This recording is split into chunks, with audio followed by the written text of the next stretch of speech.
Hello, fellow AFL enjoyers. Back. Two-man pod again. Yeah, it's good to be back. And we're going to start hot because, you know, we're starting with the reason why this is a two-man pod at the minute. Look, starting with North and Essendon. Which we did. We started North last week as well. Yeah, we did. We did. Borderline North Melbourne podcast.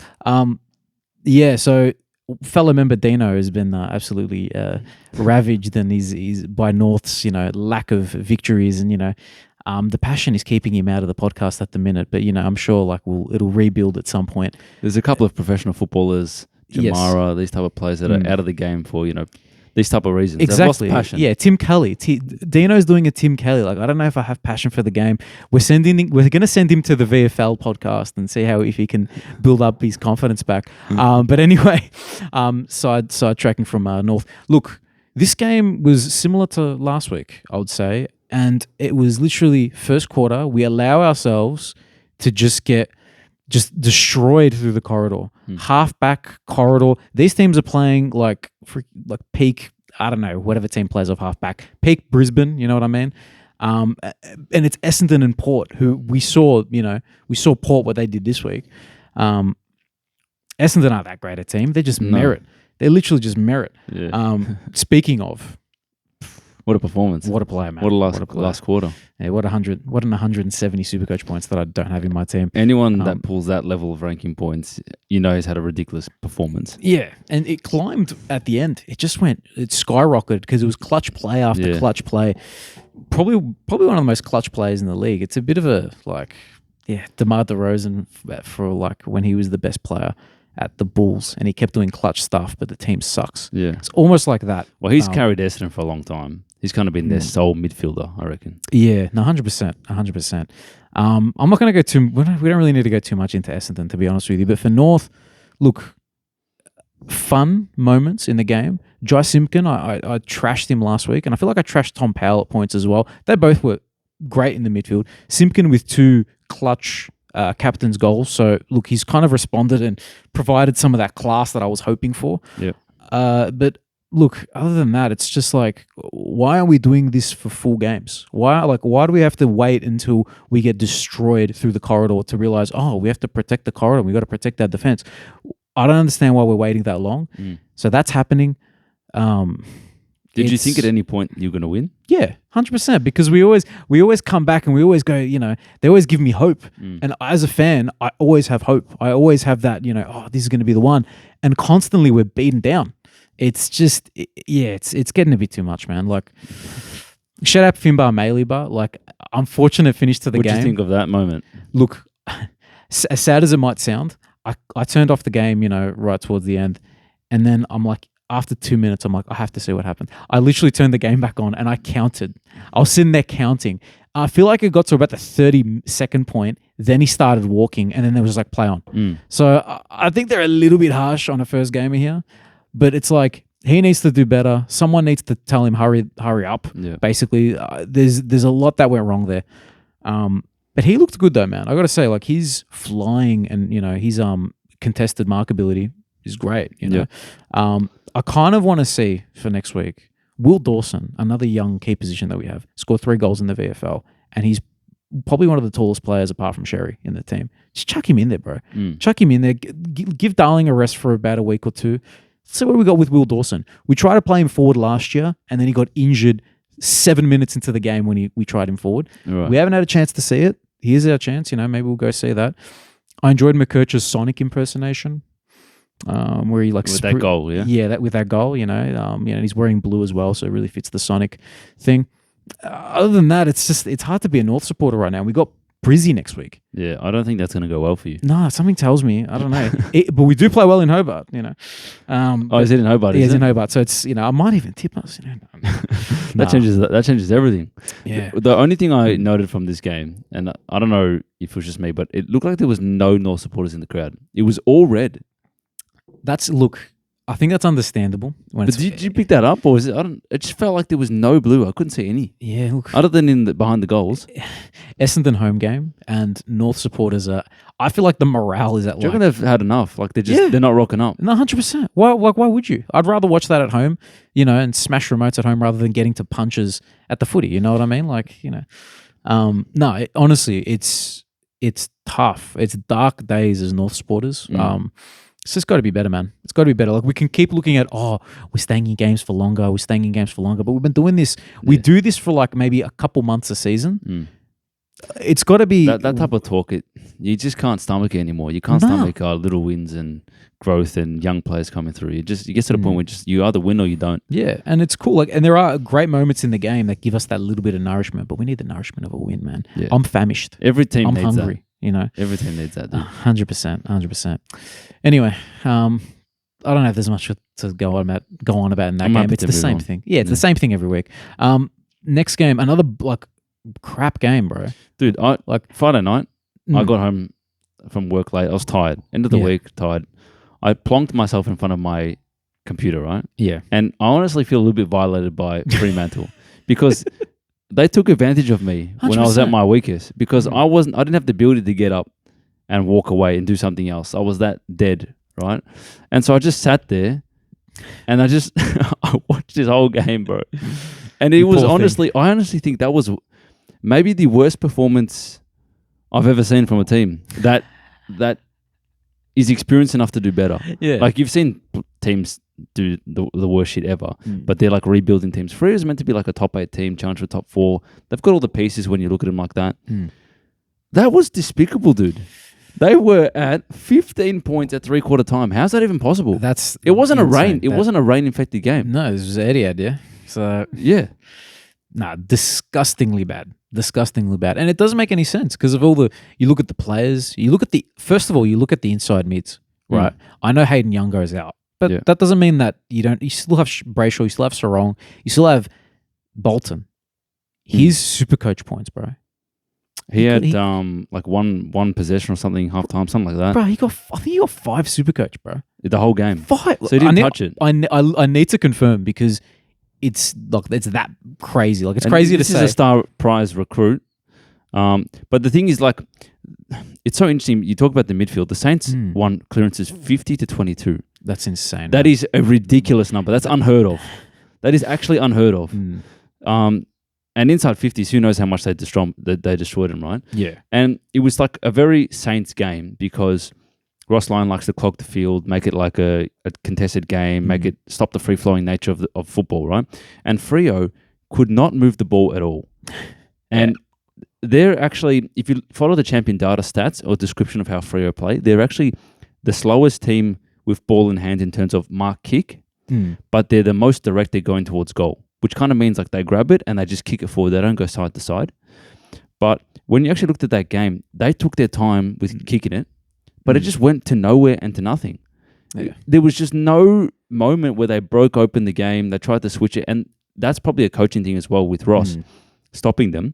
But the game starts off so slow.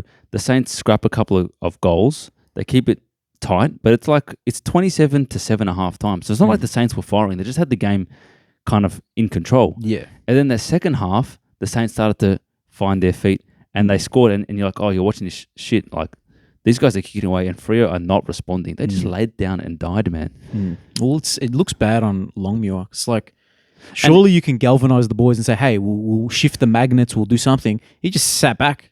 Oh, yeah, he has no expression on his face. And when you lose like that and your coach looks like that, you got to think to yourself, man, this guy is not inspiring. No. Like, look at the opposite end, someone like Bevo, for example. You know, all those dudes, they're fighting hard. You know, they're tackling, they're creating pressure. People are running from everywhere to get numbers to the contest. And it's just, it's the opposite, When I was watching it, I found like players like Jordan Clark and these type of players got sucked in so much. They find themselves in the forward 50. They're all kind of, the structure was off and they didn't have any spread to allow the ball to move. So it's just such a clustered game. And they just couldn't find their way through it. And when the Saints are winning contested ball and clearance that hard in a contested game like that, Freo have no option. But I was just surprised by how little fight Freo had. And they went into their shells. They didn't take the game on at all and they just laid down and died. And then, like, the weight of numbers from clearance, the weight of numbers from inside 50, suddenly the Saints have a massive lead and it's an absolute shellacking. Yeah, it's insane. It's seriously. I couldn't believe it. Nah, same. I want to have a look. So if we look at ruck contests, right? So Marshall and Darcy, and so Marshall versus Darcy and Jackson. I feel like there shouldn't be a world where Marshall's the best one out there. To be honest with you, like that feels wrong. I feel like Darcy he must still be a bit underdone, man. Because like, I don't know, do they have to give him a week or two in the VFL to like build himself back up? Let Luke Jackson do his thing. I feel like bring Voss back in. The dynamic has always been wrong, those two. Yeah, 100%. Get Luke Jackson back in there. I feel like they played better. There was more movement, more dynamic with him in there. And how long's Voss out for? It was the 3-week suspension. Yeah, so I don't. Yeah, so he might be back 2 weeks or 1 week. Yeah, I'm not too sure, but I feel like he's missed a few. He comes back in. I don't know. Give him that. Go back to the winning formula, bro. I don't know. Darcy's just. Yeah, I don't know. I think that's. Yeah. Well, Freo have lost every game in Melbourne this year. I guess Geelong's not Melbourne, but they got smashed by Geelong. They lost to Melbourne, and now Saints. So it just feels like this team just doesn't come to play when it's a travel. Yeah. And when you go back to Subiaco and like they're ready to play, we're back on it, we'll get it this week. But whenever they have to travel, it's almost like, let this one go. That's almost how it feels. Yeah. Like they've got such a bad record here, and they've lost to like Melbourne, hadn't won a game when they lost to him. And then this is a smashing and a terrible effort, and Geelong killed them. So it almost seems like, well, if Free's going to play like this when they have to travel, they're definitely not a top 8 team. Simple as that. Yeah, I agreed. I feel like we can move on from that. Actually, no, before we move on, we've got to talk about Saints a little bit and the good things. Hugo Garcia gets the Rising Star nom. He got 10 tackles. The boy was going in. He was doing his thing. I think that's like, it shows the professionalism of the kid because he got subbed off last week, copped a spray from Ross Lyon, and I saw a quote of him basically saying, I deserved it. You know what I mean? Right, sometimes you need the spray. He got the spray, and he comes back and probably plays his game of the season. And when he kicked that goal, Ross Lyon actually like gave a smile in the box. Like, I've never seen this guy smile, but he was so satisfied with himself. He kind of put the arms up like this and just like was like, yeah. That's why I'm Ross. Ross I never had a problem with the spray. Like, I don't know why it was such a big deal.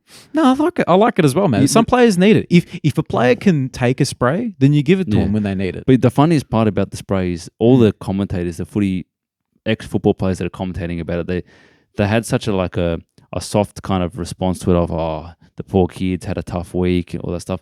These players would have been absolutely crucified and abused in their time. And they probably would have done the exact same to everyone else around them. 100%. And now 20 years, 15 years, 10 years later, they're talking about, it's all right. It's all right, young kid. Pat you on the back. It's okay. I don't like it. Look, if it's coming from someone that it's just not consistent coming from like a Rewalt or a Jonathan Brown who would have literally crucified you with a punch. Bro, Lee Matthews was he was Jonathan Brown's coach. Anytime that Jonathan Brown probably didn't go for a contest, which I doubt that ever happened, but like anytime where he did something, deplorable, I'm sure Lethal killed him. Yeah. So, I like it. What about Will Minson, mate? Will Minson, bro. How's he going with his mental health? Oh, bro, we got to check up on Will, mate. He's, Rocket got him pretty bad. If you're listening, Will, we're in your corner, dude. Yeah, no, we got you, bro. We got you. Impressive. Well, I don't know if it's impressive from Saints. I think it is impressive what you did to the Dockers because you made them look so ridiculously bad. But yeah, I mean, like Cooper Sharman, one of my boys, I reckon. He is one of your boys. You've mentioned him a couple times. He loves a little run on where he kicks 3 goals in a quarter. But Mason Wood went out, right? He's been a good like aerial target, and now Cooper Sharman comes in and provides that a little bit because they were undermanned in terms of height in the forward. 100%. Yeah, and it didn't seem to be an issue. Interesting, but I think Freo is more the talking topic. 100%. McRae, I think he's re-established himself as one of the best mids in the game, which is great to see. Jack Steele starting to find a bit of form again, which is good. And then Philippou comes back either next week or in the VFL or AFL. So, look, it's exciting for them, man. You got to, it's encouraging signs for them. And they've got a soft draw. So, I think they could be a finals shot, but it's an outside chance. But still, we'll give them that.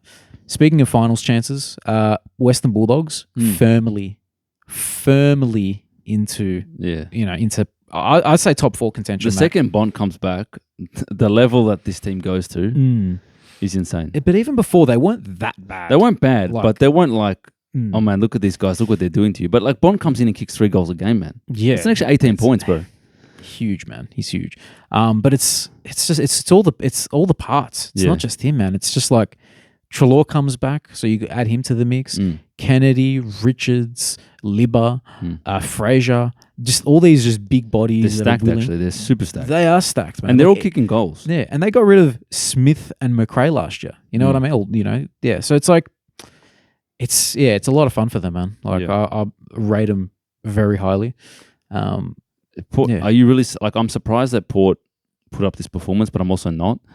No, they're inconsistent, man. We saw it at the start of the year. They were shocking, bro. But like, they are either dominating their teams or getting dominated. There's no in between with this team. It's wild. The inconsistency in the AFL actually annoys me. It's like, this is why I can't tip. This is why, like, I don't know, you shouldn't be betting. Because, like, I don't know, the only teams that have been consistent is like what, Brizzy? Maybe Collingwood, maybe, but you know, Geelong, sort of.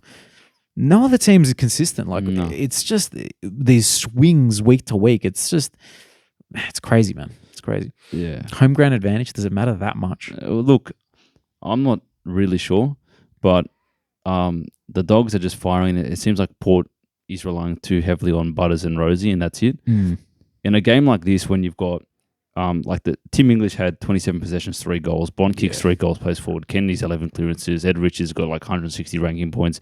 Like you're running through that list of plays. Bailey Dale's back to his best, and then you look at the other side of the equation. It's Butters tries hard, Rosie tries hard, but didn't have much impact, and that's it. Yeah, that's it. It's not exactly balanced. Yeah, no, not at all. And look, I got to say one little thing for a friend of the pod, Kano. He was talking about the Sheezy ball, but Rosie ball, kind of a thing too, man. So 20 uncontested possessions out of his, 27, and 1 score involvement. Yeah, it's nothing. Like, yeah, exactly. Like, if we're going to talk about impact, this is Connor Rosie we're talking about, right? This isn't like a 20-year-old Sheezel. This is a guy with, he's still young, but he's, more established senior player. You got to look in your own backyard, Kano, to be honest with you. Yeah, that's a fair call. Yeah, I think the halfback role can be a challenging one because you go back to it and you naturally find the ball. So to actually have an impact, you have to really go for it. Yeah. And be forced to take the game on. If you play it safe, then you're just going to rack up numbers and do nothing. And there's plenty of players that do that. 100%. And look, this week, Rosie was one of them. Look, he did it against the Hawks where he was impactful, but, It's incredible. Yeah, he was huge. It's game of his life type shit. Yeah. But yeah, look, I guess, I don't know, maybe it's just there's no space, no freedom to really properly attack, and that's what did it to him where he couldn't be impactful. The other thing is like 8 goals conceded from defensive stoppages, right? Which is a stat I saw from SEN, which is ridiculous. So in Port's defensive 50, they've conceded 8 goals. Like a team concedes 1 or 2 max a game. Yeah. There you go. That's half of the freaking. So they're in the defensive 50, and then they have a stoppage, and the Dogs find a way to get a clearance and kick goal 8 times. It's probably just the lack of big bodies to just win the ball, man. Like that's lack of intent, lack of structure around the ball, and just getting beat up by bigger players that are in form. Yeah, no, 100%. You mentioned Tim English earlier. Man, 3 goals for him. I feel like he's a dude that I've said I don't rate him at all at points, but I think in this type of game, he sort of just showed what he can do, and what he can do is versatile. So he's versatile. He can run forward. He was making these spiraling forward runs. After the stoppage, he was doing nice little runs, and he was, he made Sweet. He turned Sweet into the key defender, and he just couldn't beat it. Yeah. So I think Sweet only had like 7-8 possessions. Yeah, compared to 27 of Tim English. So look, if he can continue to provide impact, especially scoreboard impact as well, because they've lost Darcy right now. They've lost Jamara. All of a sudden it's not as bad because you have a marking target, a leading target in Tim English. It sort of counteracts that a little bit. But isn't it funny that they're almost playing better football without Darcy? See, that's weird. That feels wrong, man. That feels really wrong. Norton's impact has been better as well. Yeah. Right? It's almost like he was the forgotten man. Yeah, true. And, true.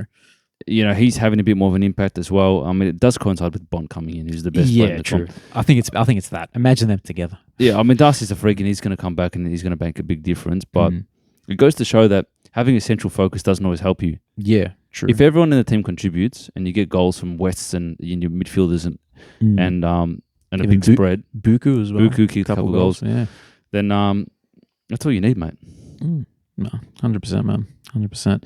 Talk about the Blue Boys. Yeah. It's your time, bro. What happened? What happened? I did tell you that we were the bunnies of Adelaide. You did actually. Yeah. Wait, how many goals did Ben Keys? 2. No, That's pretty. That's So, modest. you know how I talked about the Ben Keys impact? They asked Vossi about it in the the press conference before the game about Ben Keys. They actually brought it up. It's that well known. Wow, there you go. Yeah. Right? So it's not just one of those things that I picked up. Everyone, the footy world knows that Ben Keys is our kryptonite. Yeah. And he was contained, but everyone else dominated us. There was a feeling of inevitability about losing to Adelaide, and we've never beat them there. Yeah. But it was such a bad display, dude, and it was so obvious from the first couple of minutes that we were going to lose this game. So, and everyone that watched the game said the same thing, but I was watching it, and the first couple of minutes I was like, oh no, not this. We just looked off, and the worst Carlton came out, and the worst Carlton is clumsy, bombing the ball, kicking to packs, kicking to players that are not leading in the right areas. Yeah, slow. The best type of Carlton is clean around the contest, forward half handball, trap it in forward 50 pressure. Yeah. So we were the worst type of Carlton when last week we were the best type of Carlton. Yeah. See, inconsistency, those swings, bro. It's crazy. And we got destroyed in the midfield, man. Destroyed. Outbodied hard. Our best players didn't play. And I watched the first quarter. I'm like, oh, this is trouble. And then I actually had a nap. And I woke up at 3/4 time, checked the scores, and we're down by 50 points. I'm like, well, there it is. And that was the most boring fourth quarter I've ever watched in my life. Nah, fair enough. At that point, I'm surprised you even continued watching. I don't have much to say about this game, man, other than the fact that the response from fans was kind of like, yep, well, not surprised we lost to Adelaide. There wasn't an anger. There was almost an acceptance of it. And that's scary when your team kind of accepts that we're not going to win it. Because it almost feels like the players accepted we weren't going to win it. That's poor. That's poor, it's man. Poor. Like it's really poor because that awesome performance we had against the Cats is actually the anomaly of the season. Yeah. No, that's... The rest of the season has been piss poor, and there's really been no positive other than that one game. And I guess the game against North was good, but you guys aren't exactly a great team. Exactly right. Yeah. So it's a bit of a watch. I'm not going to overreact or anything. I wasn't that upset about it. Just typical Carlton. We've got the Saints this week. Let's see how we respond. But if we lose to the Saints, I think it's season over, man. There's only so much you can come back. Like if you can't beat the Saints, you ain't playing finals. No, that's fair. Honestly, I think should be the yardstick. Like they're a team. I was saying earlier, outside chance for the 8. We'll be that's the team you got to. We'll be 3-6 if you lose the Saints. Yeah, like what do you expect, man? Yeah, exactly. No, so I'm with you on that. And by the way, we'll get to it in the tips. I think we will win. Yeah, but why should I have faith that we will win? When they don't deserve any faith in when the Saints are the type of team that could shut us down and make us look dumb like Freo. So yeah. Anyway, that's all I say. Adelaide, when they play like that, then they're clearly a finals chance. You saw Jordan Dawson, who's actually winning the coaches' votes this year. Oh wow, because he got a perfect 10. He dominated.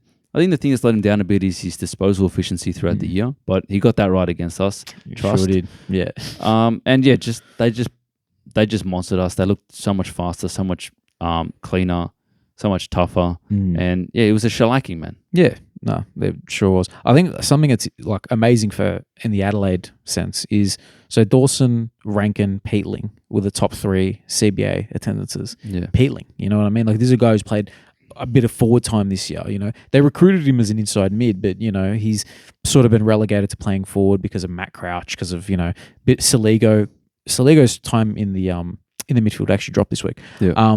So it shows just the versatility in their midfield.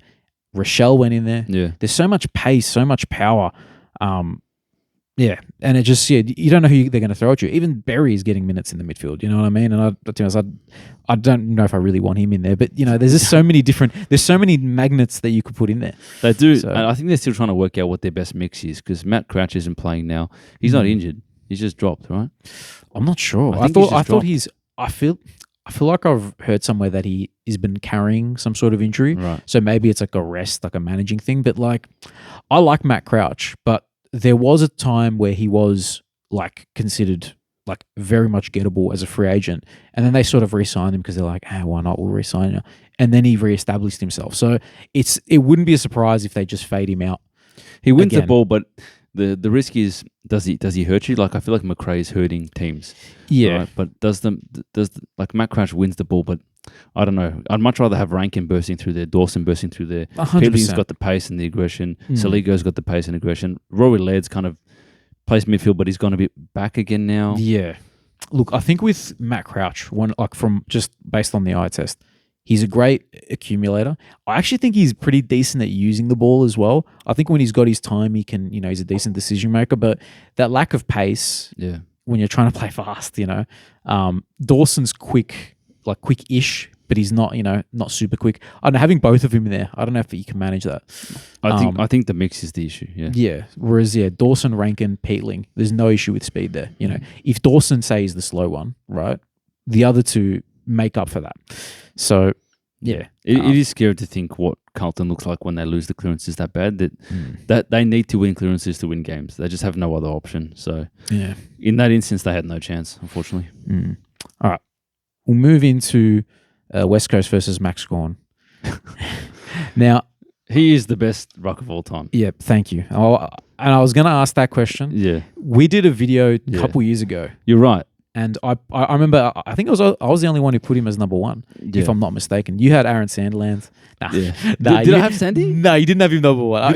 You probably had Coxie, is my guess. I'm pretty sure Dano had Coxie as well. I can't remember. We have to look back. But Max Gawn, that's... I'm sure you got the numbers there. No. No? I got to... But didn't he have 35 possessions? Mate, 35 disposals, 1 goal, 12 scoring involvements, and the hitouts was 47. What in the world? Bruh. Clearances 9. Like, what more can a man do? Bro, there isn't any more a man can do. Nah, legit. Like, he single-handedly won the game because they didn't win by a hell of a lot. 76 to 108. They were close at one point. Yeah, they were. Look, I think it was still a relatively convincing victory, but you're right.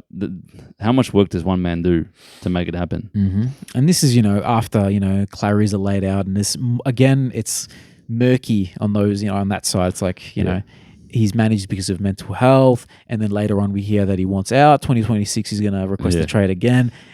Just when Groundhog Day. Yeah, when he doesn't play for mental health and 2 days later there's rumours of him leaving, it doesn't bode well. No. Petrarca's not that happy. Gawn's just carrying a ridiculous load. Yeah. The rest of the team's kind of just plugging along, but nothing really exciting. But we got to give it to Gawny, man. We got to give it to Gawny. That's the best. It's insane, bro. That's what was the Atlas in fan footy. He's the Atlas, bro. 100%. He's Atlas. There's no denying that. Yeah, Matthew Flynn just got destroyed. Yeah. But no, to be honest, there's no one was watching this game, bro. No, there's not much. There was a pretty exciting game on the other side of the channels. Yeah. What do I say about Melbourne? The only thing you can say is they've won 3 games now. So they beat Freo, but Freo are terrible travelling this year. Yeah. They beat the Tigers. Yep, and West Coast. And they beat West Coast. So they've won 3 in a row. They've got some momentum. I'm under no illusions of what this team is. Yeah. And they have Hawks this week. I think they're going to lose that. Yeah. But this is for them. This is their challenge. All right, you've got a couple wins on the board. You've got a bit of momentum. You're feeling yourself, winning feeling. Let's see what you can do against a proper team. 100%. And I expect them to get smashed. But if they don't, then they can kickstart their season. Yeah, then we can start talking about them, a bit more seriously. But other than that, look, shout out to Gawny for giving us, performances to remember. You know what I mean? And I think Melbourne fans can at least appreciate that. 100%. He went to my high school, bro. He did too. I just bring that up every time. 100%, man. 100%. We were mates back in the day. Yeah, true. Yeah. Was he tall back then, or was he?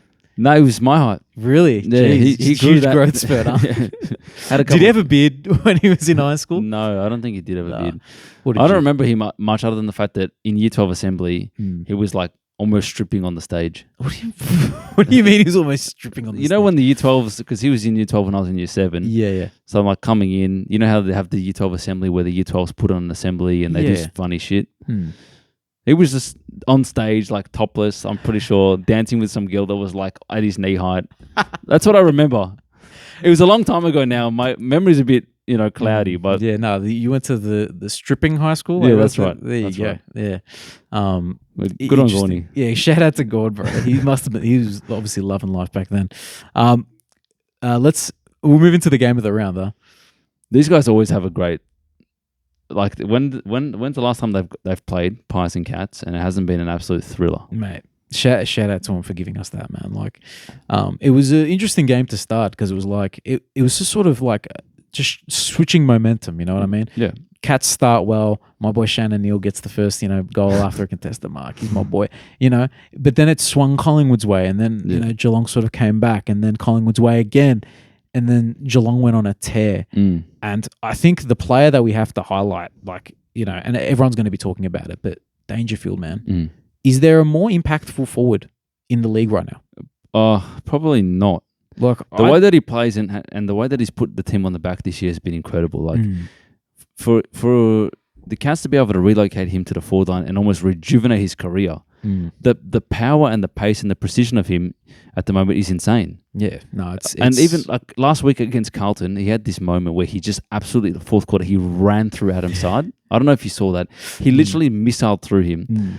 And you're like, oh, and he handballed it to Bailey Smith and he kicked it going like, wow, that's a player. Yeah. How many times did he do that, especially in the last quarter? I know. Well, that's the thing. It's like it's a forward stoppage. It's just like, it pretty much feels like every time Dangerfield's going to win it, he's going to hand pass it to someone whilst being tackled and it's going to be a goal. Yeah. It was honestly incredible. No, 100%, man. Like shout out to him for rejuvenating his career. It makes you think, do other teams have to move players into positions like that where they're going to impact forward of the center? But like this is a generational player. This is one of the greatest players we've ever seen. Yeah, true. And you know what? He's towards the end of the career as well, or maybe it's not. Maybe he's got another 4 or 5 years. Maybe he's going to be a Pendlebury, right? But like, because he's towards the end of this dominance, it gives, they've had a chance to, bring other midfielders in. They've had a chance to blood, the Holmeses and the Atkins types, and they went and got Bailey Smith, so they don't even need him in the midfield. No, because they win enough of the clearances anyway. So it's like, and they want to extend his career. They want him to be like, they're going to play finals, right? And this is the type of guy in a prelim that can do something crazy, and they need him to do that because we talk about Geelong star-started forward line, but they're not really firing. Like Jeremy Cameron hasn't had a great start to the season. Grant Myers is out at the moment. Who's the small forward? Stengel. Yeah. What's Stengel done? Yeah, I don't think he's been that. So they haven't fired. Oliver Dempsey's like a gun. Yeah. Anytime he's one out in the goal square, we know what's happening. He's jumping over someone's head and he's taking a mark. 100%. The one that he did it to Steel side bottom. He's a freak, man. He's an amazing player. So they've got the talent there, but it is funny that they sent Dangerfield there almost full time, and he's outshining all of them. He's 100%, man. I don't know if there's since Darcy's gone down, I don't know if there's a more impactful forward. Like who's like, I know forward line isn't all about. So Jack Higgins has kicked a lot of goals. I feel like Ben King is up there. Paul Curtis has been a good forward. You can't say he hasn't been a good small forward. I'm thinking about the mediums, not the talls. Yeah, fair. Look, I guess the only medium who's kicked more than him is Paul Curtis, and then Jack Higgins has kicked more. If you're talking about non-keys, impact, bro. Impact. It was an interesting game though, because I felt like the Pies were on top for the first half, at least from the eye test. But then every time I looked at the scoreboard, the Cats were like right there. Yeah, no, they were never too far away. No, and then they made their run, and then we'll talk about Collingwood finding a way to make it a Collingwood game. Like, I don't know how Geelong allowed them to kick and get back in. They were 3 goals up, I'm pretty sure. And then within a couple of 4 minutes to go. It's funny when the commentator's going, oh, there's still time. Oh, if they get a quick clearance now, there's still time. But in Collingwood's sake, there is. The thing is, the fact that it actually happened is insane, because any time it's like a 4-goal lead and there's 4 minutes to go, everyone goes, oh, Lee Matthews. Yeah. You know what I mean? Everyone brings it up. But for Collingwood, it actually made sense.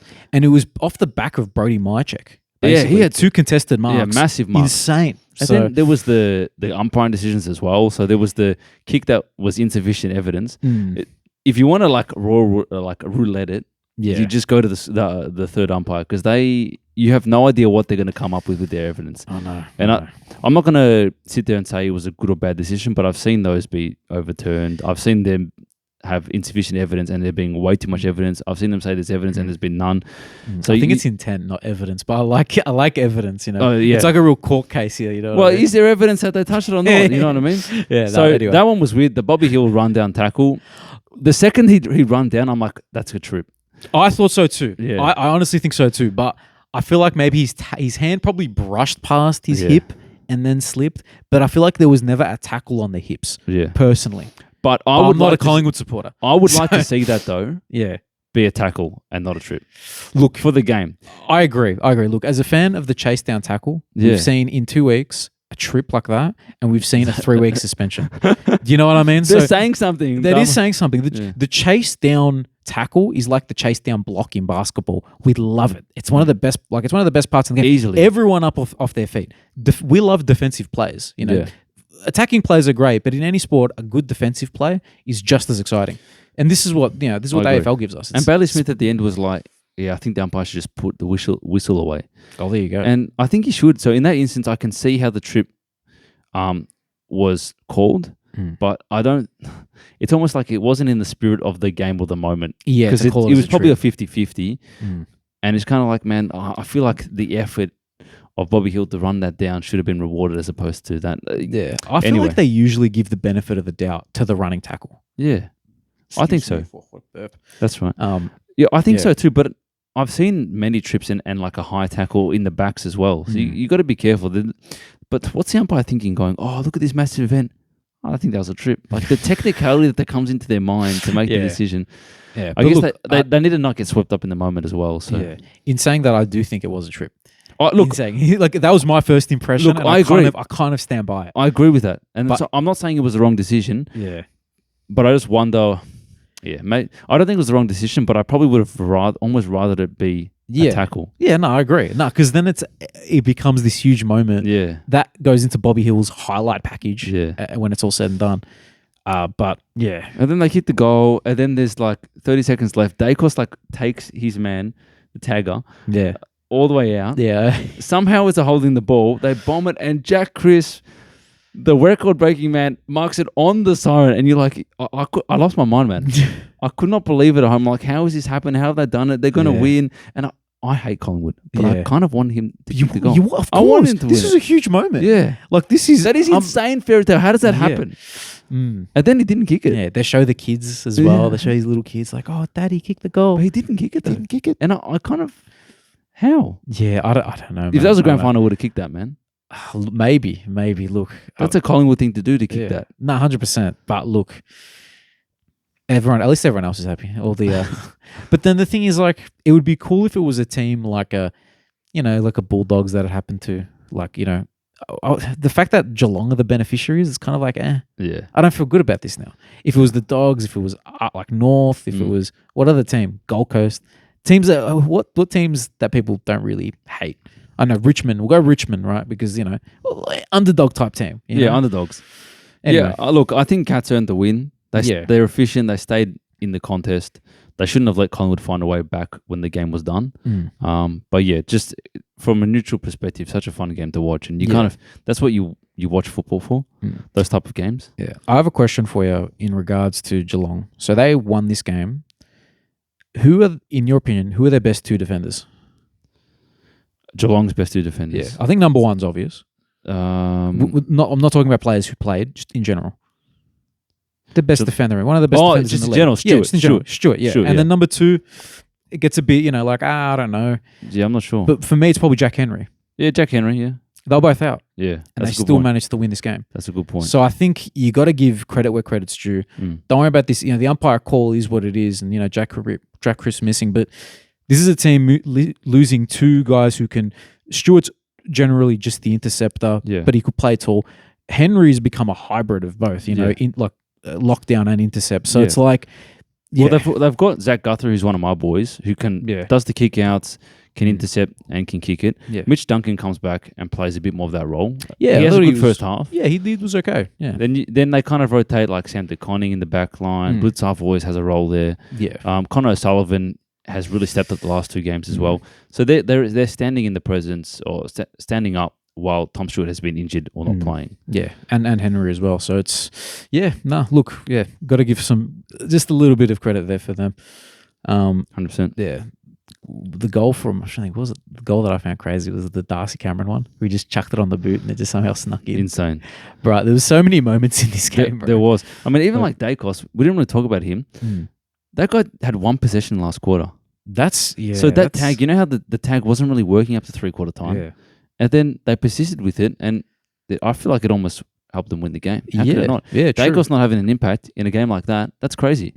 Look, and that just shows versatility of a guy like O'Shane Mullen, bro. This is a guy who's played the game for 3 years, 2 years, I don't know. So he used to have the long hair. He's had the snip. He's had the chop. Yeah. The chop was maybe that's what was needed, bro. Now he's a haircut plays a big role in form. Oh, I think so as well. I don't know why, but I think it does. Yeah, like Steele's, he's had the same haircut for the last 5-6 years, and he's still the consistent gun that he is. Steele's very handsome, so he needs to take care of his hair. Yeah, some of the ugly players. I meant side bottom. Side bottom. Yeah, side bottom. Jack Steele, on the other hand, he always has he has a great haircut. Always, you know what I mean. He used to have the long hair back in the day, if you remember the GWS days. Yeah, I do remember, of course. Yeah. Wait, hold on. Are you saying that Steele side bottom has an option not to be bald? Look. That guy has no option, bro. Look, in the off season, maybe does a little bit of a Mo Salah and does a little turkey troop. I don't know. Potentially. Yeah, exactly. We'll see what happens with that. Speaking of haircuts, like a Bailey Smith type of hair. Yeah. Did you hear his post game interview? You're talking about the what's it called? You don't get that in Ballarat. Yeah, how good, man. That's great. That was great. I like Bont's response though. Bont had a classy response. Yeah, he's a gun. You know what I mean? I think he was like, in Ballarat, there's less people to put the bird up to or something like that. That's hilarious. That's shows like I gotta say, shout out to Bont for being just this amazing footballer, but also being a smart dude and a great interview as he's well. Such a good leader, bro. He's got a player. What a man. Yeah, we're bringing it back to the Bulldogs, but mate, I just love Bont. Yeah. All right, let's move on. Yeah. Sydney Giants. Yep. Now, finally, Sydney stand up. Yeah. Look, I think the thing I find interesting about both of these teams is that I feel like coming into it, I've had issues with both of their midfields. Right, yep. I feel like Sydney's midfield not consistent enough, not bringing enough. GWS, we've sort of said not giving enough, not giving enough. This time it was Sydney who wins, and GWS they continue to look like a bad midfield. Yeah. What's wrong with GWS, bro? I don't know. Who needs to come in and provide more? Like I would think Briggs being a big-bodied ruck and Tom Green being this big body mid. Perhaps he's underdone because he missed time throughout the preseason. He's playing okay, but he's not setting the world on fire. I mean, Callahan was kind of the standout in the midfield for them. Yeah, but there's something wrong, man. Yeah. Something missing. It's just the way that they're moving the ball is just not GWS like. Yeah, like are we too heavily reliant on Toby Bedford stopping one of their players? Because when it doesn't work, then it's just like, well, why have we got him in there? Yeah. Like, do they have to like get Cogs back in there? What are they doing? I'm not sure. Kelly, I don't know.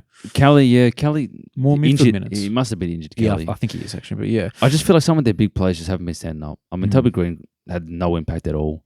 And there's some players that are performing. Like Ash has had a great year. Whitfield always gets the ball, but they move Himmelberg from the back line to the forward line, then back to the back line. And when teams do that, you almost think they're trying to plug holes because something's not right. It's almost like a sign that things are wrong. Is when a swingman's doing that type of stuff. It's the Hail Mary, you know what I mean? Chuck Harry Himmelberg. Himmelberg do it for us. Yeah. So I don't know what's wrong with them. I'm sure they'll find their feet, but they've lost 3 games in a row. So we talk about the Giants as like this premiership threat. At the moment, they're definitely not, mate. Nah. It's looking ominous, to be honest, for them. But because the Sydney team that are quite injury struck and have been all season. Finally, they find their way through the adversity and they win it, and they look tough. Yeah. Chad Warner back to his best. Oh, bro. Makes a big difference when he's playing like that. Huge. But, they still got problems. Like Malikin's probably going to get suspended now. Yeah. And then where does that? They have to move the pieces around. Like McCartan is already down back. Hamling will probably have to move back, I guess. Hamling was playing forward with Francis. That is so yuck. That is so yuck. But look, I have no options. Shout out to Hamling. He did get his first goal in how many games? Like 150 games or something. Yeah, insane. Like he's had a long career, but he hasn't played a lot of football. No. But look, he's still managed these premierships. He's a premiership player. Yeah, 100%. Do you know the two teams that? So he won his premiership with the Bulldogs. Do you know the other two teams? Freo. Yeah. There's another one. There's another team. A team that so before the Dogs, there was another team, but he didn't play a game for him. Right. Down the highway. What's down the highway? Down the highway from Melbourne. Geelong. Yeah. Are you serious? Yeah, Joe Hamlin was a Geelong boy. I didn't know. Then went to the Dogs and got some, relatively consistent footy. I was a Geelong man first. Yes. Okay. So yeah, interesting. Shout out to Hamling, the journeyman. Yeah, that's it, man. See, what podcast are you going to hear people talking about Hamling in the history of his career? You know what I mean? Just enjoy. I quite liked him back in the day. Yeah, I think he's fine. He's not like a proper like big bodied key defender, but he's at least third tall. He's at least like the full forward of the Sydney Swans. Yeah, well there we go. Now exactly. Now he's he's their Jesse Hogan. So speaking of how many goals did he get, mate? He got 1 goal, 3. String of 3 goals as the sub. The package was huge, man. He kicked some clutch ass goals. Yeah, no, that's just him. Just Kept it a little bit interesting. Yeah, no, he did. He did sort of bring him back into it. But yeah, look, Chad Warner, huge. Rowbottom was great, I think. And what's it called? Heaney just didn't really feel the effects too much of Bedford, to be honest. I feel like he got worse when Bedford went out. Yeah, I feel like Bedford needed to be out there just to, I don't know, put pressure on him. You know? Yeah, I mean, it's like Heaney's a gun. The other thing that was probably impressive about Sydney is last week they had a run of 12 goals kicked against them. Yeah. And when the Giants kicked a couple in a row, they arrested that momentum. And that's, I guess, a bit of growth from week to week. So that's true. That's something to consider. But if we talk about teams that needed to keep their fight in the season, this was a much needed win as well. So yeah. Well, I think you wouldn't want Sydney to be out of it because they're going to get players back. And when they do, they're going to beat up on teams. Yeah. Well, so they need to just find a way to scrap some wins. And this is a big one against their rivals, right? Well, they're 3 and 5. Yeah. So they really did need that one. Yeah. So you can't be 2 and 6, man. No. Look, I know teams have come back and gotten into finals from there, but it becomes a stat. It's the anomaly, man. It's not the rule, you know. Exactly right. Whereas GWS, they're 2 full. Is it 3 wins ahead of them? Am I reading this right? No, 2 wins ahead of them. Yeah. How many points? Actually, no. Sorry, no. One win. Bro, my math ain't mathing right now. Yeah. They're 16 points. Sydney at 12. So 12. they're only 1 win ahead. Yeah. So it's big swing. It's a big swing, for them. Hawthorn, Richmond, Brisbane, Gold Coast. Pretty much, man. Look, what are we going to say about this one? Like, I'll say. Yeah. Gunston's performing well this year. Yeah, he's doing well. It's a bit of a year of like the old heads finding form again, like Sidebottom, Gunston, Dangerfield. Who else is like really old and Pendlebury, I guess. Yeah, it's interesting how that's he's playing the best football he's played in a couple of years, Gunston. Yeah, 100%. He sort of just finally settled back into old Gunston, which when you look at old, like Gunston of yesteryear, he was never really a super athletic dude to begin with, so he didn't really need to. Like it makes sense that his game is aging well. Yeah, it does. But it's just sort of been a couple years of he was the sub a lot last year. I feel. Yeah, him and Bruce. Brisbane, he never did anything. No, he did nothing in Brisbane. Yeah, so it's good for him for having extending the career a bit. I feel like he's playing like that. What the half forward, maybe not half forward, maybe a little bit deeper, but someone like Dylan Moore's having quite a poor start to the season. Yeah, it's weird. It's really weird. He's not performing at all. Hardly getting the ball. So I don't know whether Gunston is impacting that. I don't imagine he is. Nah, can't. But there's some form issue with them. But like Hawthorn, they destroyed him. Yeah, I kind of find it cool. Like I'm looking. I've gone on the AFL app and I've got it by AFL fantasy points. D'Ambrosio, Battle, and Jath. The top 3. So it's interesting how there's just this versatility and who's going to kill Richmond this week. And this week it was Well, it's more the halfback, and it kind of makes sense because I was looking at the inside 50s as you do, and like Richmond was only like 8 or so inside 50s less than Hawthorn, even though they lost by like 60 points. Yeah, but Battle was just a vacuum for intercepts. So and Barras as well. Yeah, exactly. And Barras. So I'm just thinking, how much intercept possessions? 10 for Josh Battle. Bro, it feels like way more, bro. I swear he got the ball every time. 500 meters gained from him as well. So, that probably was his best game for the Hawks. Hustwaite. I'm going to talk about Hustwaite a little bit, man. I think he's solid. His opportunity. He's pretty solid. 5 clearances. Yeah, that's an opportunity out of necessity because they lose Nash. They lose Will Day. They lost McKenzie as well. I don't know how long he's out for. But I feel like he's a serviceable player. He's clean when he goes and gets the ball. I feel like it was a half decent kick as well, but then I feel like against Richmond you can play relaxed, and when you play relaxed you can you're not making dumb mistakes, and he didn't make much mistakes, so I thought he was great as well. So that sort of works out well for them, that they can blood another young star, and he might be useful for them down the future. So there's no real losses when the Hawthorn plays like that. And the Tigers, I felt like they were okay in the first half. which is kind of the story of them. Like they're okay in the first half, and they get. I mean, the scoreboard wasn't ticking for them, but they didn't look like they were playing that bad. But were they ever going to win this game? No. Nah, no way, man. No way. Now the Q clash. This should have been a better game. Look, yeah, it was tough to watch. Not gonna lie, it wasn't a fun watch, man. Nah, the first I was out until like I think most of the first quarter. I was out, but I was watching it on my phone, and as I was driving, don't watch footy and drive. Yeah. But I do. So I'm watching it. I'm like, bro, I'm glad I wasn't sitting at home on the couch watching this, which I did for the rest of the game, and at least it got somewhat better after that. But yeah, look, I didn't expect Brisbane. I didn't expect Gold Coast to lay down like that because they got monstered. Monstered around the ball, monstered in the contested possessions. They just look like a second-rate team. They look like kids against men. And it's just the inside dominance. Yeah. For Brisbane is just insane. Like it was well. What's the word? They talked about prior to the game. Dunkley's going to go with Rowell in. He's such a good tagger, Dunkley. Yeah, and the thing is, this guy, like Dunkley on his own, if he's not tagging, is in my opinion a star. Yeah, right? I think he's a great footballer. 100%. But when he needs to do a job, he can do it. And I'm looking, Rowell got one clearance. Yeah, and I feel like we need to take it back a little bit with Rowell because I think he's great, but all of his good games this year have been beating up on bad midfields or out of form midfields. Which can be the same. You could say the same thing about Gold Coast in general. Yeah, because they've had a soft draw, and this was their chance to kind of go, all right, let's go up against Brisbane. Let's show them what we got, and they failed miserably. So, where we actually have Gold Coast in context in the season, whether they're a top 8 team or not, or we talked about top 4. Now maybe we talk about top 8. Exactly. But where are they actually at? We just don't know. Yeah, which is crazy because they have so much talent. He was their opportunity, but. Yeah, Neil, Ashcroft of the Will variety, and Hugh McCluggage, 10, 9, and 8 clearances respectively. Yeah. And then the highest for Gold Coast was 5 in Took Miller. So that says it all. Shout out to Will. He's a medal collector, man. Yeah, he's going to collect a lot. Legit, man. And I think his brother was trying hard to steal it from him, to be honest. That was Levi's best game for sure, man. Easily. He was everywhere. Attacking the footy.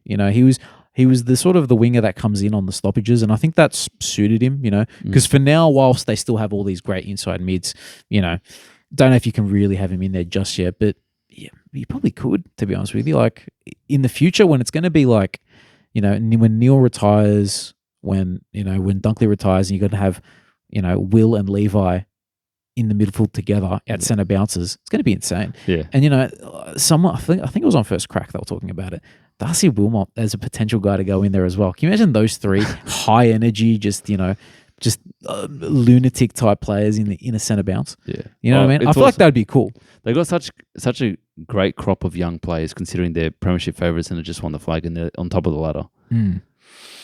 Right, and more to come. Yeah. More to come. Coleman got like 130 fantasy points. Yeah. In the VFL, I think it was like 25 kicks and 10 marks or something like that. Just ridiculous. Just the usual, Gideon Coleman. It'll be interesting to see how they shift the magnets when he comes in, because obviously Zorko's been playing halfback for a year now. Fletcher's gone a bit more halfback. Yeah, that's the thing. I wonder how that's going to impact their games and their opportunity to win the ball, but it can't be a bad thing for Brisbane bringing Coleman back. No way. And even someone like, Ainsworth has been fine. You know what I mean? Like, you'd feel really stiff in dropping him out of that halfback, position as well, because he's kind of a bit defensive too. So they have Harris Andrews, obviously, as their best defender. Their second best defender, key defender, is Jack Payne. Is there a better second best key defender in a team? Like, you know what I mean? He's pretty unheralded. Yeah, 100%. I think he's excellent. Like, if we look at, other teams who have two good key defenders, I don't know, which one's better than Jack Payne? Like, May and Lever are a good combo. Yeah, but now at the moment, out of form, May's going to go to jail. Like, you know what I mean? So it's like, I don't know, man. It feels like every footy player's going to jail these days. Mate. No, legit. And down Prestia as well. Like Richmond, like calm those boys down. You know what I mean? They're such a rad little bunch. I know, legit. It's a good shout on Payne. Whenever he goes up against Charlie Curnow, he destroys him. Which I think that on its own should be, enough to show his quality. But Reigning game against Ben King, only 1 goal to Ben King. But look, a rainy day, so it's kind of like, I don't think it's anything to be too excited about. But it just made me think, I don't think there's a better duo defensively. Like, maybe if we look at GWS and you go Sam Taylor, Jack Buckley, It's pretty good. they're pretty good, but I'd take Jack Payne over Buckley, personally. Like, I think Buckley's great, but Payne's got that. He's just a big body. Those big body defenders are, they're hard to find. Yeah. Those big, especially the ones that can go with a Kerno. And it's the second best one because Harris Andrews is, that interceptability and those long arms. I mean, Leicester's a pretty underrated player as well. True, exactly. That third man, he can be a bit of a third man up, takes the third forward. It's a great team. They're a very even team, man. Yeah, and this is a team with, we talked earlier in the year on the pod. They don't really have that many forwards here. Like, oh, there they are. You know what I mean? They're gonna get you the scores. But Hipwood again brings pressure in this game. Like he was floating around, pressure racks, tackles. He did the one on Mac Andrew when Mac Andrew tried to play on, and he's like, he ain't going anywhere, pal. He's always involved in something, Mac Andrew. 100%. He kicked a nice goal though. I'll give you that. That was great. Charlie Cameron finally kicked some goals. Yeah, got to hear the song. I forgot about that one. So I realized I'm betting against Charlie Cameron because I can't listen to Country Roads anymore. So it's been a nice bit of quiet. I know, 100%. And it happened like twice in like 2 minutes or something. But I got to say that first goal that he kicked was just like that was vintage. It was more like a Charlie Cameron type of game. He looked like he was kind of back on. Yeah, which is huge for them. But Brisbane have only been playing like half games, and they're only lost 1 game the whole year. They're 7-1. That's fine for them. They are cruising, man. They are absolutely cruising. They have no problems. So humming along, some might say. Humming, man. So clearly the premiership threat in my mind. It's there. Yeah, 100%. That's Do you want to jump into some tips, bro? Let's do it, man. Yeah. All right. So first game, Fremantle versus Collingwood at Optus Stadium. Fremantle, you can't tip them, bro. No, you can't. But they're always going to play better at home. But this is Collingwood. And they want to respond.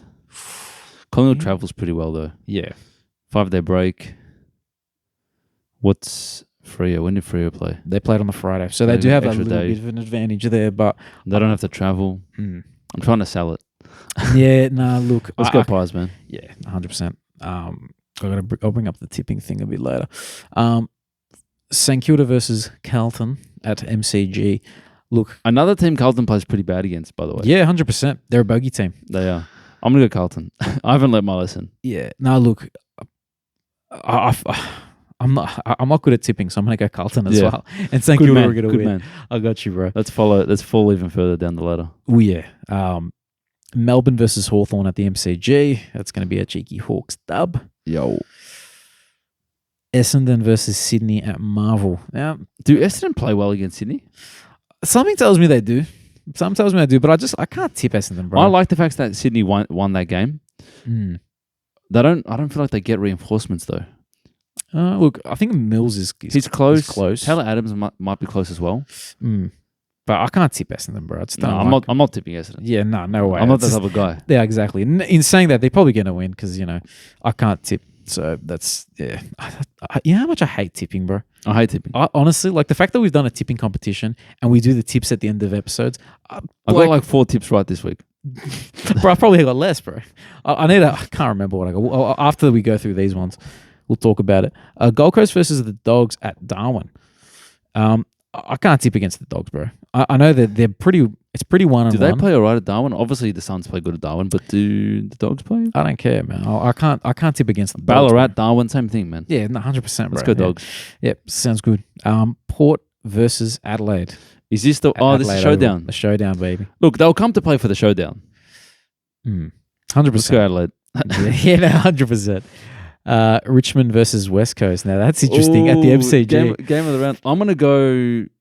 Look, I think I might have to gauntlet Richmond. I think Tigers at the MCG. Yeah, I'm gonna gauntlet them. But does West Coast get their first? Like, when's West Coast gonna win a game? This is they have to prime themselves for this game. They have to win this one. I know, but like, when are we ever gonna have a chance to gauntlet Richmond? Yeah, get them out of the way. So look, you can go with West Coast if you want, but I'm gonna gauntlet Richmond probably. No, Unless I might chicken out. I think Richmond will win. Yeah, same. Geelong. And that will be their third win. Bro, same wins as Sydney, bro. If Carlton, Sydney if lose, Carlton loses Richmond and Richmond win this, they'll Yeah. have the same amount of wins. that's crazy. And if Essendon beats Sydney, same wins. Now Geelong versus GWS at Geelong. I'm happy to Geelong. 100%. And then last game at Ninja Stadium. I wonder if it's like Ninja. It's probably like what's it called? The air fryers. But yeah, Brisbane Lions are going to air fry North Melbourne. So I think so. yeah, unfortunately. Shout out Ninja air fryers. They do that, mate. You have an air fryer? Yeah. Best, bro. Best. I can't cook, man. You just chuck food in there. Yeah, mate, leftover pizza, 6 minutes on. That's the hot tip. Bro, hot tip. You got to do it, mate. We'll go into the tipping comp. On top at the moment, back on points. She's just snuck front of Mr. Incredible Kai. It's Lana S. Shivo. She's incredible, mate. Shout out Lana, bro. So they're both on 54. Then we have Hayden and Fish and Crips. So Hayden and Nathan, both on 53. 52, we have 3 people, and it's Bilbo. Again, he's still up there. Lucas B. I don't know Lucas B, but shout out. I know Lucas B. Lucas B. Who's Lucas B? I think he's a chippy. He's a chippy. Shout out Lucas B. Shout out to Chippy. And Kiara T, my work colleague as well. So, man, shout out to her, bro. She doesn't know anything about footy, but she can tip better than me. So, and then after that, 51s, we got a few different people. We got Cheeky Don. Don from Draft, he's on 51. He offered me a trade. I saw that. Yeah. I'm like, bro, like, nah. None of us in draft know how to actually give a fair trade. Nah. That's why no one trades. Nah, 100%. We're not. I'm happy to admit I'm not capable of it. I might learn to become capable of it, but yeah, nah. You know what it is? Because look, I'll put in some decent trade offers, and I get trades done in draft formats. But I haven't had anything where I'm just like, man, I really want this dude. I really want that. I really want that. It just hasn't happened. Yeah. But like at one stage, someone offered me Short and Farrell for Hayden Young, and I'm just like, look, probably if you look at the numbers, it probably makes sense, but I don't like either of those dudes. No. I do not want to watch Matt Short. And I don't want to watch Kane Farrell. you're not giving them up for Hayden Young, bro. No, The guy was on 48 points in like 2 minutes. I know, and he would have won me the game if he hadn't have got injured. Yeah, I mean, Harry Mackay got me a 33. That helps you out a bit as well. Yeah, did he get injured though? Or did he play the full game? Play a full game. See, that's the thing. I had 2 dudes not play full games, Yeah. and I think it was like No, I got lucky, but like you don't expect 33 from Harry. Give me like a 75 at least. Nah, look, but he's a key forward. That's what you expect that from key forwards, that they're going to swing one way or the other. He got 130 last week, the bastard. Not when I needed him on the bench. Bro, that's like I had Nick Martin 150 a couple weeks ago, and that won me the game against Dino, and then he got 50 against Jimmy Drossos, and then I lost. Consistency is what you need in draft. It's not the high or the low. But even like someone like Dacos, man, 100 points in 3/4 time. He ended on 89. That's weird, bro. Like that's I'm thinking that's a 130 for me, beautiful or nice 130. Yeah. That's a 50-point swing. So that's the thing. If you had that 50-point swing and you beat me by 120 points, I wouldn't complain about the young and what I'm saying is if I had Mackay gets his normal score, like a 70. Dacos gets his normal score, and my 2 best forwards aren't on the bench injured. All right. That's a 1,500. We both okay. But if you had Hayden Young play full game, who was on for a 120, right? Grundy got a 55, bro. What I'm saying is, if we that changes a bit. We're both on for like monster scores. Our teams are good, bro. I gotta say, like, I look at your team, I look at my team, I'm like, it's like full primo. You know what I mean? It's full primo for draft, which doesn't really make sense. The reason why I was so happy that I won that game is because I had resigned myself to lose that one because of Himmelberg changing roles. Yeah, Paul Curtis and Sauce, which are 80 minimum floor. Yeah, 100% forwards. Not in the game. I'm like, you know what? Forget it. And all my forwards killed it. Yeah, I got like even Jack Graham, bro. Do you want Jack Graham? No, I don't need Jack Graham. I just need Paul Curtis not to be suspended. If Paul Curtis wasn't suspended, you guys would have won that game. You're not wrong. And because they just needed a Paul Curtis. Oh, bro. The AFL has done me and you dirty. They've done both of. Yeah, they really look. It didn't matter for you in the end, but it mattered for me. It mattered for me. And I couldn't watch that last game properly because I was worried that I was going to lose, man. Because I did the math, and Zorko had to equal Flanders, and then McDamage and Miller had to get hundreds, and you can rely on McDamage. Yeah, no, and Miller. You can, mate. They did their thing, man. They did their thing, brother. Anyway, I feel This is a normal conversation between me and Matza, by the way. pretty much. Look, I feel like we'll finish it off there. Thank you guys for watching. See you on the next one. 5-0 draft, baby.